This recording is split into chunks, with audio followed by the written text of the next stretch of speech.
bahas Bapak Nusron Wahid, ceramah yang di Kudus itu. Saya mau minta tanggapan mungkin ya dari Kiai Mat, Gus Paki, dan Kiai Ihya. Nanti silakan tidak perlu menunggu saya untuk saling bertanya atau saling masuk ya.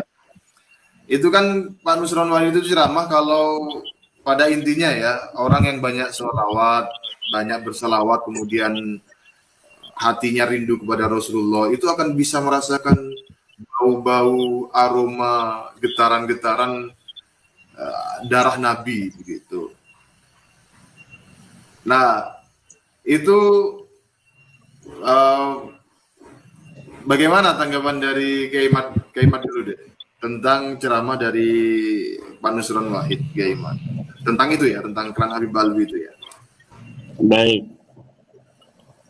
Pak Nusron Wahid itu kibin akutnya Lutfi bin Yahya. Ini kibin akut.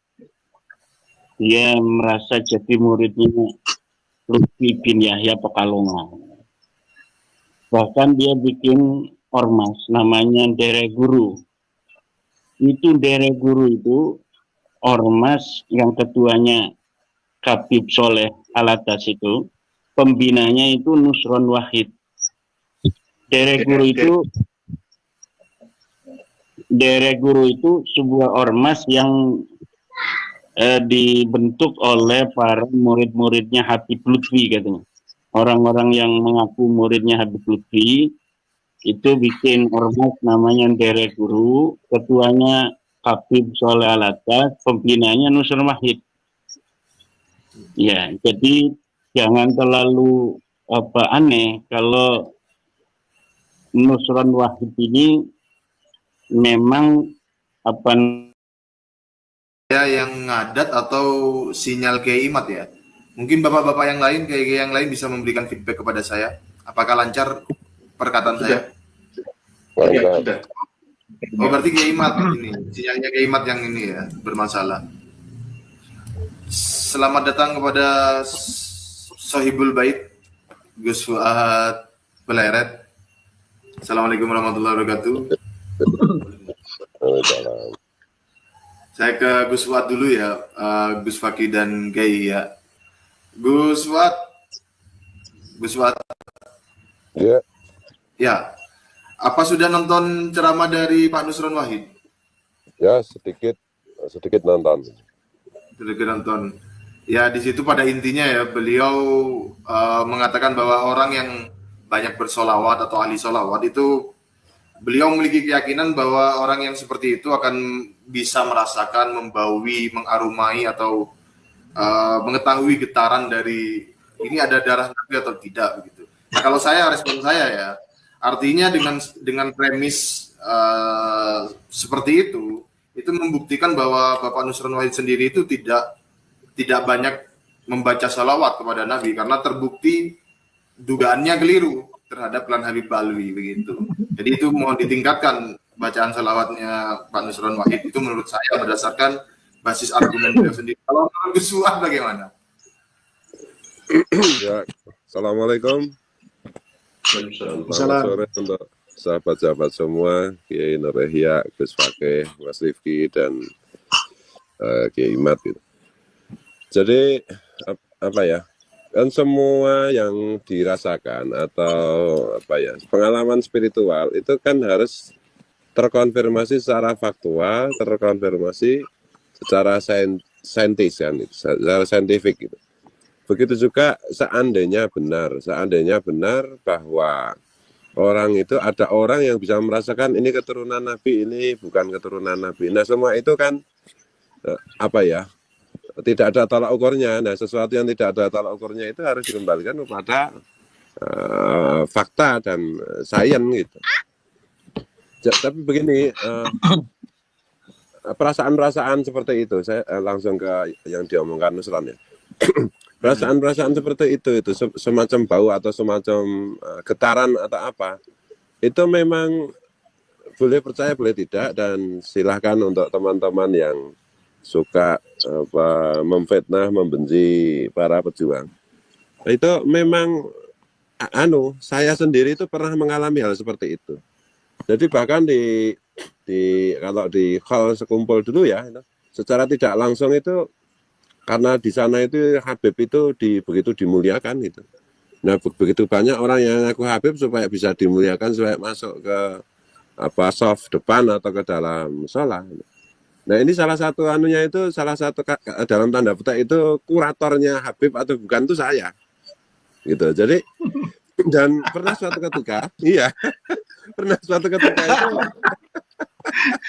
ini sungguh-sungguh terjadi verifikator. Dan ini anehnya itu begini Mas Riki.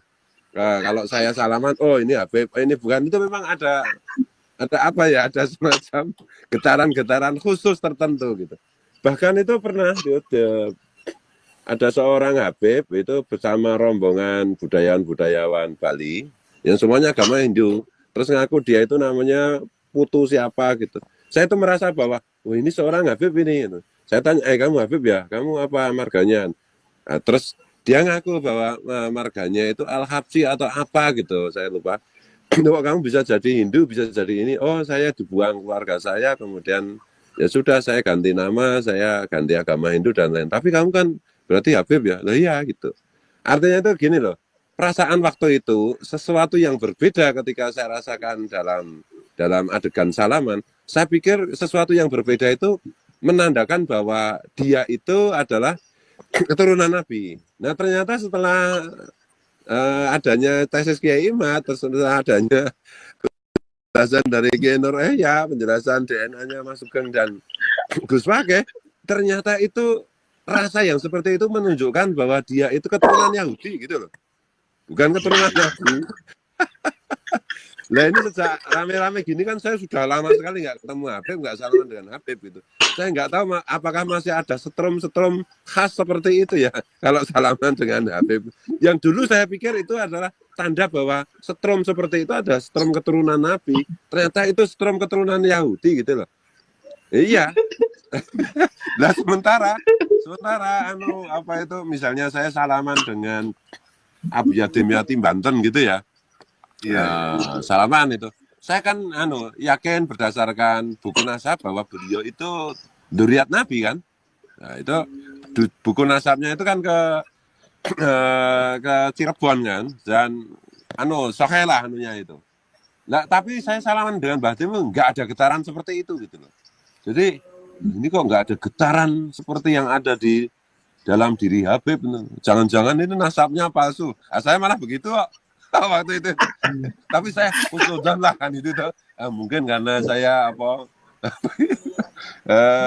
saya lagi lemah kan gitu, daya deteksi saya. Tapi benar-benar itu jadi kalau misalnya ada kiai konon katanya, misalnya Mbah Hamid itu, konon katanya kalau itu benar loh. Wah ini Habib ini terasa nih baunya, getarannya, seperti yang diomongkan si Nusron itu. Saya sendiri juga merasakan itu, jujur aja. Saya merasakan, cuma kesimpulannya yang salah gitu loh. Getaran seperti itu saya pikir karena mereka ngaku keturunan Nabi adalah standar bahwa keturunan Nabi harus punya getaran seperti itu.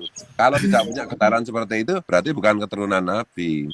Ternyata secara saintifik justru terbalik. Getaran seperti itu yang menunjukkan mereka bukan keturunan Nabi tapi keturunan haplogrup G itu loh. Tapi wali sama itu tadi saya bandingkan dengan Mbah Tim misalnya. Nah Mbah Tim jelas keturunan Nabi kan, nggak ada getaran sama sekali. Ya kan Mbah Tim memang haplogrupnya bukan gatel kan gitu. Nah gitu Mas.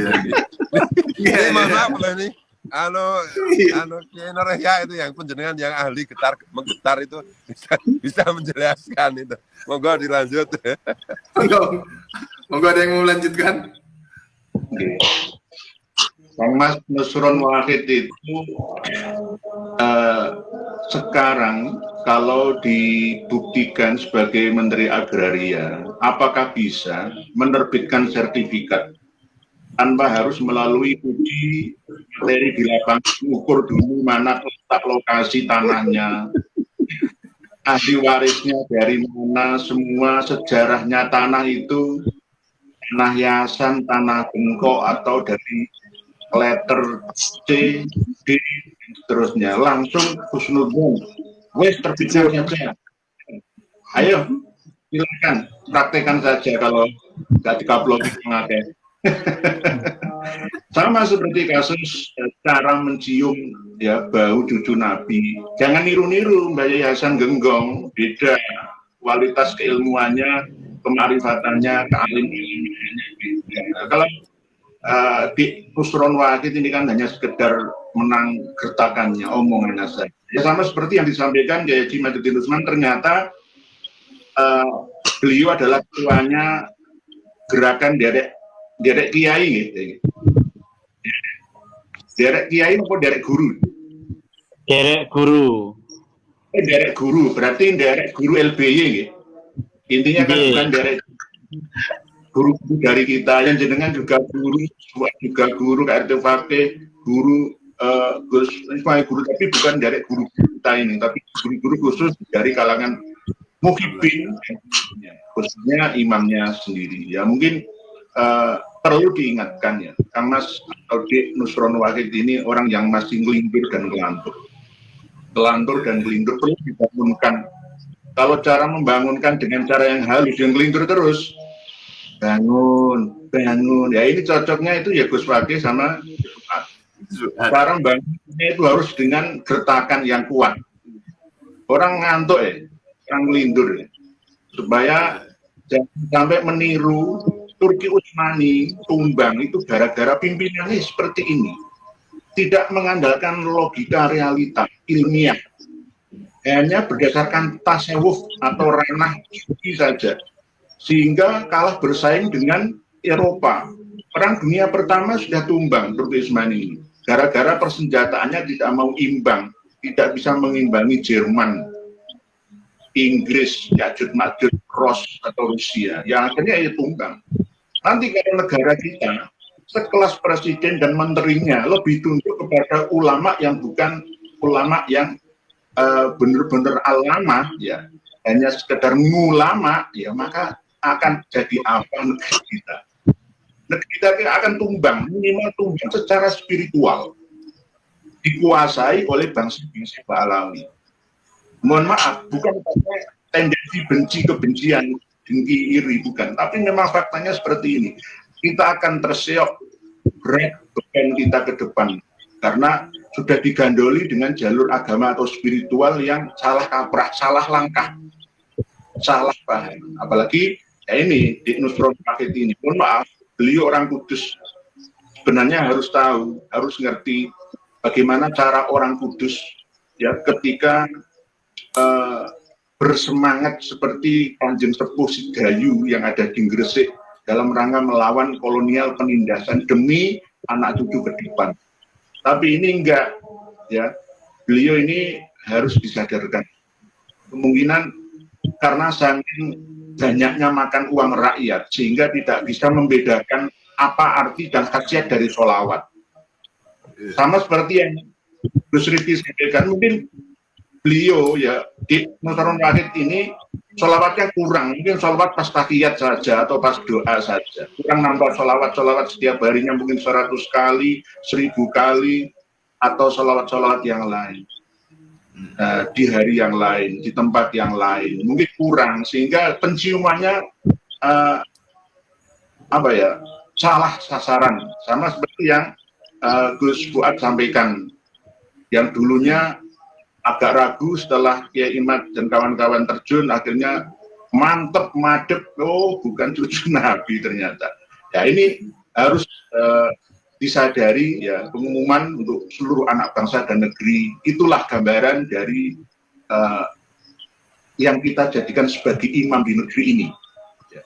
Menteri kan ya imam, panutan kita, walaupun imam dalam hal agraria ya. Nanti kan beliau juga kan mantan ketua Ansor juga, pernah lama duduk di struktural Nahdlatul Ulama. Kemungkinan setelah tidak jadi menteri juga akan berkiprah di Nahdlatul Ulama juga. Lah kualitasnya seperti ini. Mungkin saya dilanjut lagi oleh Kiai Imad. Ya. Tentang ini Kiai Imad dulu atau Gus Fakih, atau Kiai Imad mau melanjutkan tentang derek guru tadi? Itu terputus ya? Iya, itu tadi ada energi negatif yang masuk ke frekuensi kita gitu ya, karena memang kita sedang bicara tentang getaran-getaran bau-bau gitu. Jadi salah frekuensi, salah mencium itu akan mengakibatkan salah dalam mengambil kesimpulan. Itulah Pak Nusron Wahid, murid utama dari Lutfi bin Yahya Pekalongan, pemalsu sejarah NU, pembelok sejarah NU, pemalsu makam.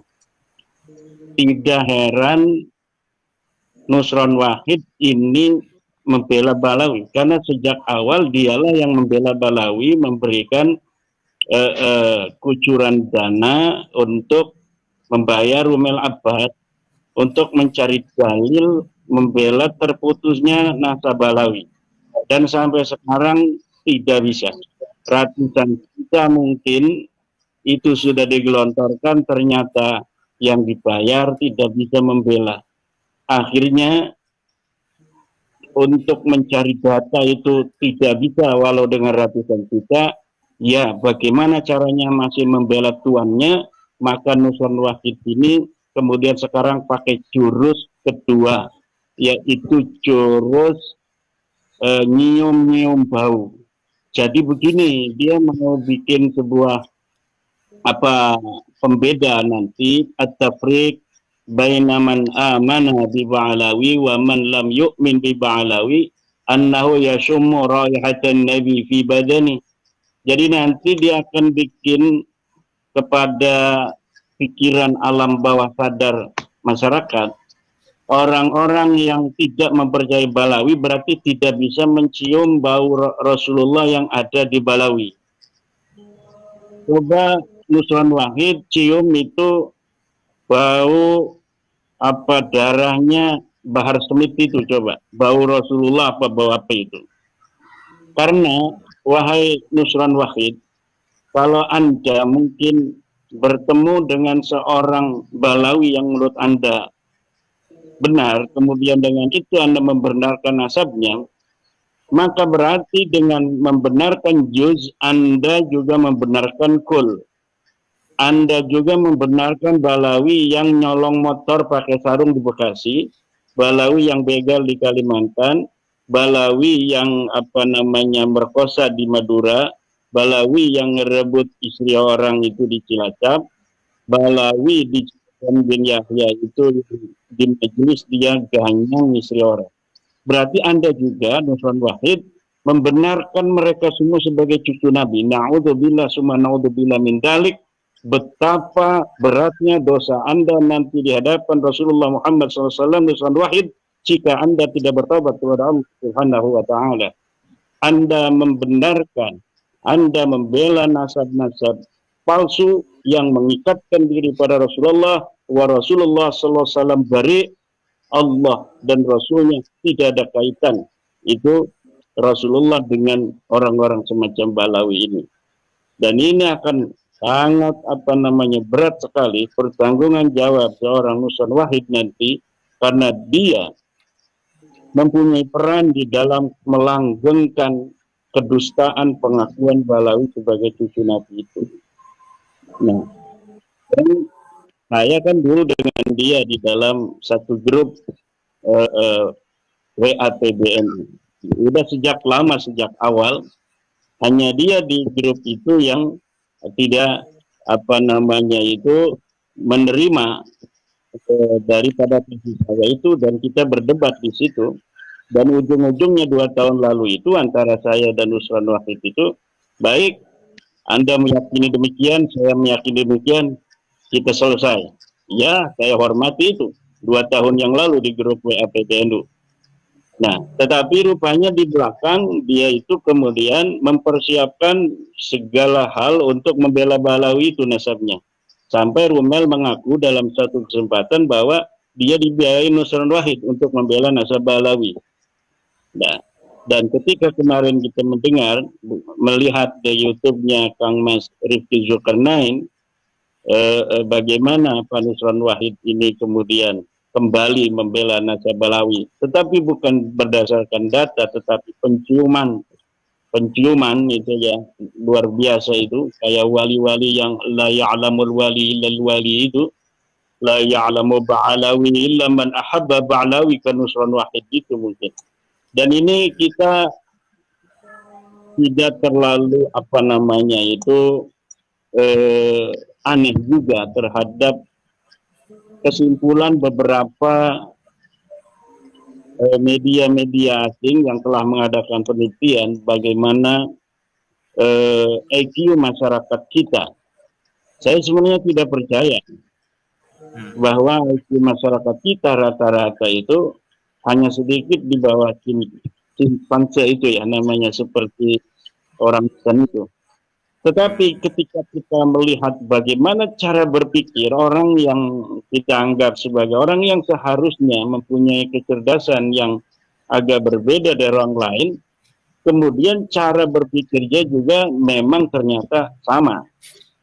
Nah, ada juga sebuah penelitian, ini adalah sisa-sisa dari perbudakan masa lalu, orang-orang yang mempunyai sejarah trauma genetik perbudakan, maka kemudian pada saat dia sudah tercerahkan oleh ilmu pengetahuan, bahkan jabatan yang tinggi pun, maka memori perbudakan masa lalu dari secara genetik itu akan tetap mempengaruhi orang-orang beberapa generasi kemudian. Dan saya tidak terlalu percaya itu, karena kita inna akramakum indallahi atqakum, tetapi ini perlu untuk apa namanya itu kemudian kita teliti kembali, kita dalami, sehingga kita nanti bisa, Kang Mas Riki, untuk mencari bagaimana obatnya orang-orang yang mempunyai trauma genetik, ya, bukan trauma memori, karena mereka sejak lahir sudah merdeka, tetapi perbudakan masa lalu dari leluhur orang-orang tertentu itu kemudian menjadikan mental dia inferior untuk beberapa generasi. Ya, ini apakah ada kaitan itu? Jadi trauma perbudakan bisa menembus generasi itu. Gitu. Kemudian seorang pejuang dimanapun itu apa namanya dihancurkan, keluarganya dijauhkan dari apa namanya politik, dari kemudahan ekonomi beberapa generasi, tetapi yang namanya mutiara tetap mutiara. Ketika tiba saatnya untuk berjuang, kemudian merapat bersama-sama, walaupun sebelumnya tidak saling kenal mengenal. Apakah seperti itu Tuhan menciptakan manusia dengan kekhasan dan tipologinya atau bagaimana? Nah, nanti kalau kita sudah mendapatkan sebuah jawaban, kita berdoa kepada Allah dan kita membuat sebuah formulasi bagaimana caranya memutus mata rantai memori genetik perbudakan itu, sehingga manusia-manusia masa depan, manusia-manusia merdeka, yang memiliki kualitas diri yang kuat dan memandang masa depan dengan penuh percaya diri, dengan penuh tanggung jawab, dan menatap siapapun itu sebagai orang yang sama berpotensi seperti dirinya dalam apa namanya hidup dalam kehidupan penuh kemuliaan atau kehinaan sesuai pilihannya dan sesuai izin dari dirinya sendiri di dalam batinnya. Nah, ini sesuatu yang berhubungan dengan psikologi dan filsafat, tetapi saya kira ini kita sebagai bangsa Indonesia tentu banyak para ahli yang akan bisa untuk memberikan formula jawaban daripada permasalahan. Bukan hanya kita bagaimana caranya kita membangun infrastruktur misalnya, tetapi juga bagaimana kita membangun jiwa, membangun mental dari bangsa kita agar dalam menghadapi persaingan global di masa yang akan datang mereka bisa untuk kemudian berdiri sejajar dengan bangsa lainnya di dunia. Nah, saya kira Orang-orang yang bermental budak itu tidak pantas untuk ada di dalam posisi-posisi sebagai tauladan, sebagai pejabat, sebagai menteri, sebagai pengurus PBNU, sebagai pengurus Muhammadiyah, karena mereka adalah lambang-lambang kemuliaan bangsa berhadapan dengan bangsa lainnya.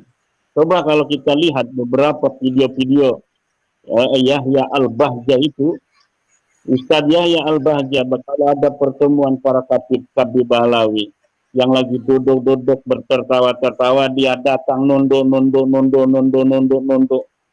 Nah, itu merendahkan harkat martabat daripada bangsa kita, bangsa Indonesia di hadapan bangsa lain.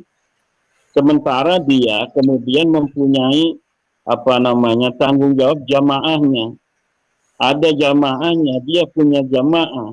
Nah, kalau misalnya pengasuh majelisnya, pesantrennya seperti itu, bagaimana nanti murid-muridnya, jamaahnya itu? Kalau dianya budak, ya jamaah dan muridnya akan menjadi